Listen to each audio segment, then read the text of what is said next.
sou natural do Rio Grande do Sul, tenho 26 anos. Eu ingressei na tecnologia de forma profissional somente na graduação, mas eu tenho uma relação bem próxima com a tecnologia desde cedo. Eu começo a mexer no computador ali na infância, dá para se dizer, com a internet de escada, a gente tem acesso ali a blogs, criação de conteúdo na internet, e eu sempre gostei muito de compartilhar meus estudos de escola mesmo na internet, então eu crio um blog no Blogspot. Aí eu começo a ter essa familiaridade, essa curiosidade em como personalizar, criar templates bonitinhos, então eu começo a programar em HTML por ali, tenho a minha primeira conexão com a internet, com a programação, e a partir daí eu desperto esse interesse, essa proximidade com a área, mas ela nunca foi considerada uma carreira. Eu vou considerar ela uma carreira no ensino médio, quando eu começo o ensino médio e a gente tem a possibilidade de fazer ensino técnico. Então, eu considero várias possibilidades ali, contabilidade, administração, até passo brevemente por esses cursos, mas eu faço um curso técnico em informática, que vai me ensinar ali manutenção em hardware, que aí eu começo a arrumar computadores, isso se torna um bico. Um bico, em termos, no Rio Grande do Sul, bico é freelancer. Vale destacar, porque em outros idiomas aí tem outro sentido. Mas aí esses freelancers que eu começo a fazer, só que eu começo a fazer um curso de redes dentro desse técnico e nada faz sentido para mim. Porque, primeiro, pela questão de representatividade, né? A turma era noturna, turmas noturnas tendem a ter pessoas adultas, eu era uma pessoa de 14 anos entrando num curso de tecnologia, e hardware, que já atrai um público mais masculino. Por natureza, por todos esses estereótipos da área, a turma era masculina e eram caras de 34 anos mais, então a gente não tinha uma linguagem, então não me enturmei. E quando a gente trata de conteúdo, as disciplinas não faziam sentido para mim, porque protocolos, camadas de internet não entravam na minha cabeça, programação a baixo nível, né? Era um C, era um assembly, eram umas linguagens mais baixo nível, e aí tu falar isso, mostrar esse caminho para um adolescente é uma barreira da forma com que foi apresentada. Também a proposta do curso não me distanciou da tecnologia. Então a certeza que eu tinha é de que no ensino médio o vestibular não seria para tecnologia. Mas aí passam-se os anos, né? Primeiro ano, segundo ano, me aproximo de educação, faço magistério, me aproximo da contabilidade, faço ali técnico em contabilidade, gosto muito dessa coisa de gestão de empresas, curto muito esse negócio de empreender, e ao mesmo tempo sou apresentada ao movimento feminista, que também já vem ali para desconstruir os estereótipos de onde que eu pertenço, que isso é muito importante, apesar de tudo, assim. Algumas pessoas vão criticar o viés político, mas esse é o passo onde eu digo, eu posso fazer o curso que eu quiser, porque esses estereótipos a gente precisa quebrar. Então, tudo isso, cabecinha de jovem, conexão com o mundo, eu começo a me desconstruir. E no terceiro ano chega o momento decisivo de fazer a escolha de qual curso que eu vou fazer. Então, nesse momento, eu digo tecnologia não, nem visita essa banca, né? E eu gosto de todos os cursos da escola. Tipo, a professora de literatura diz que tem que ir para letras, o professor de física me incentiva a ir para astronomia, que eu gostava muito. Enfim, todos os professores queriam puxar para sua área, né? E eu ia sempre, porque eu sou muito multidisciplinar, e eu gosto de todas as áreas de conhecimento, tenho facilidade, porque eu sou uma pessoa curiosa. E aí, no vestibular, eu faço vestibular, eu visito as feirinhas de profissões das universidades e eu tenho a certeza de que eu quero fazer todos os cursos que eu visito. Tipo, visitei biologia. Ai, tenho certeza que eu quero fazer biologia. É isso, saio cheia de adesivos, vou ser bicho. Já cumprimento veteranos, tiro foto. Aí vou para publicidade e propaganda, com certeza, é esse o meu curso, não era biologia, talvez. E aí eu vou indo, assim, filosofia, sociologia, então eu tenho humanas, biológicas, exatas, todas eu quero, todas. Na hora de prestar vestibular, cada universidade que eu prestei vestibular, eu escolhi um curso, porque larguei na mão do destino, o que eu passar vai ser o que eu vou fazer. Mas no momento que eu visito a universidade local, porque ela é privada, a universidade local, e eu não tinha considerado visitar ela por ser um curso que teria que pagar. Então, quando eles anunciam que vai ter oportunidade de bolsas, eu vou na feira de profissões da universidade local. E lá eu conheço o curso de sistemas de informação, o curso de direito, todos os cursos que aquela universidade oferece. E o que me chama em sistemas de informação, para a banquinha, que eu ia passar reto, era um cartaz muito bem diagramado, que eu já gostava de design, então eu estava ali, e ele era todo diferentão, era um cartaz de faroeste, que dizia procurados, recompensa altos salários. Eu lembro disso e eu, vou lá, porque se mexe com o computador, talvez tenha um viés de design, então eu posso explorar esse curso. E aí ali eu troco ideia com o professor da área de biológicas, que vai falar sobre bioinformática, que é muito marcante, porque eu estava muito decidida a fazer biologia, e biologia tinha sido cancelada em várias universidades, e eu estava com aquilo, porque eu gosto muito de animais desde sempre, então estudar biologia ia ser muito legal para mim.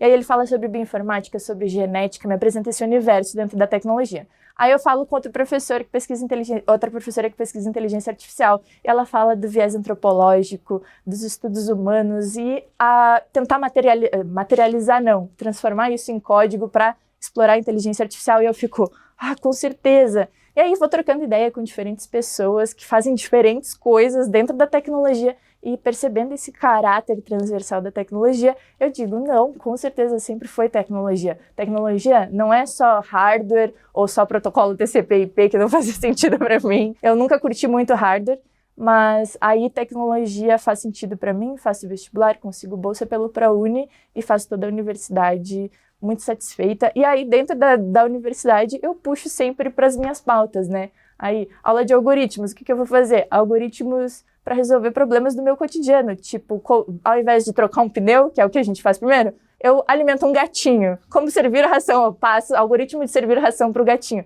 A tecnologia ela é 100% personalizável, né? E em todas as disciplinas que eu passo, eu personalizo ela para as minhas áreas de interesse e faço com que a graduação seja muito leve. Eu acho que eu nasço de uma corrente subversiva, essa coisa vem de mim, porque meus pais fizeram o ensino médio, os meus avós não concluíram a escola, mas eu sempre percebi a educação como algo que poderia me transformar.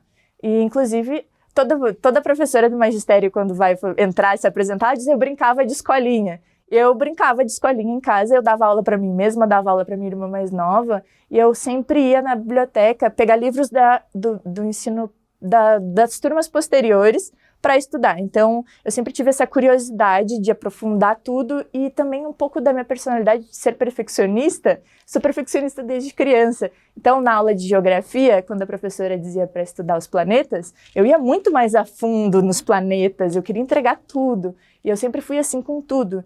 Então, eu acredito que e eu fui colhendo os frutos disso, por exemplo, me destacar na aula, me dava a oportunidade de ter acesso a um curso, me indicavam para algum evento, alguma oportunidade, e eu fui colhendo já os frutos dessas oportunidades que a educação me dava, e isso foi só me incentivando e mostrando que o caminho era esse, sabe? Me aprofundar com a educação. Os projetos governamentais, com certeza, eles fazem muita diferença. E a gente não precisa necessariamente de um viés político, né? Isso é uma coisa, a tecnologia ela tem que ser acessível para todos, para que a gente tenha a transformação social.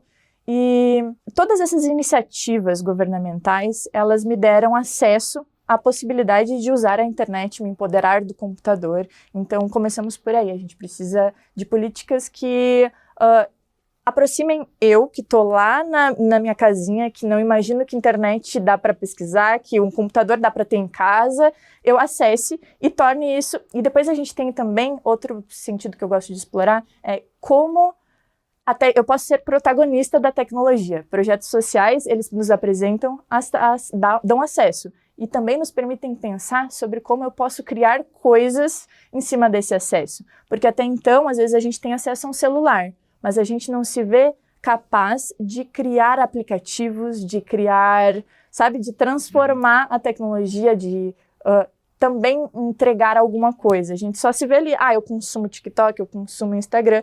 Eu acredito que políticas públicas elas nos dão essa visão, essa possibilidade, esse caminho.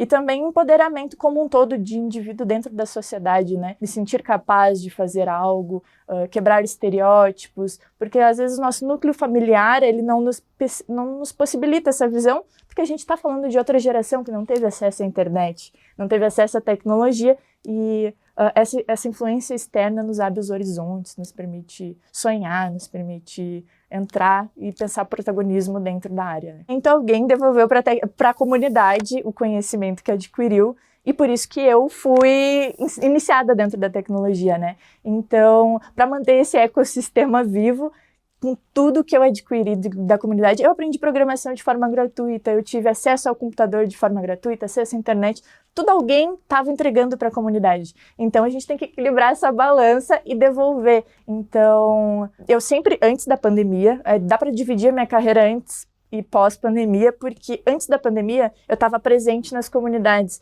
ensinando o pessoal a ligar computador, ensinando idosos a fazer uma busca de receitas, fazer a utilização da internet, se empoderar do acesso à informação. Eu estava ali, presencialmente. E com a pandemia, a gente tem esse afastamento, né? Distanciamento social, e eu colapso por ter essa necessidade de interação e também por sentir esse débito. Poxa, eu tenho tanto conhecimento que eu estou acumulando, eu preciso compartilhar, né? Eu preciso devolver. E aí eu crio o Instagram justamente, porque era uma rede social que eu me sentia confortável, para compartilhar conhecimentos. Então, o compartilhamento com a comunidade, ele está sempre presente na minha trajetória, mas de diferentes formas, porque além de compartilhar, eu não me coloco só numa posição de quem ensina, mas de quem aprende, né?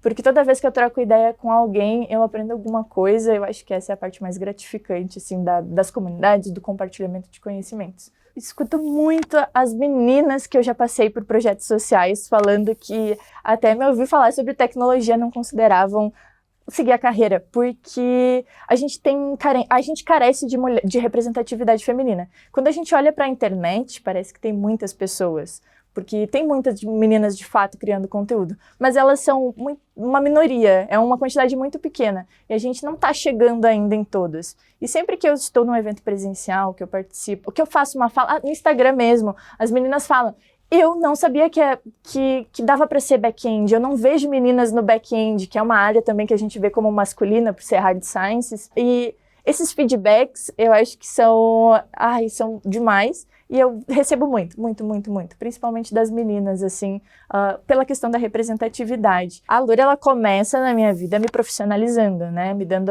conhecimento para construir um portfólio, me dando um direcionamento, porque quando a gente entra assim, eu gosto sempre de recomendar cursos, porque os cursos nos direcionam a um conhecimento, a um caminho.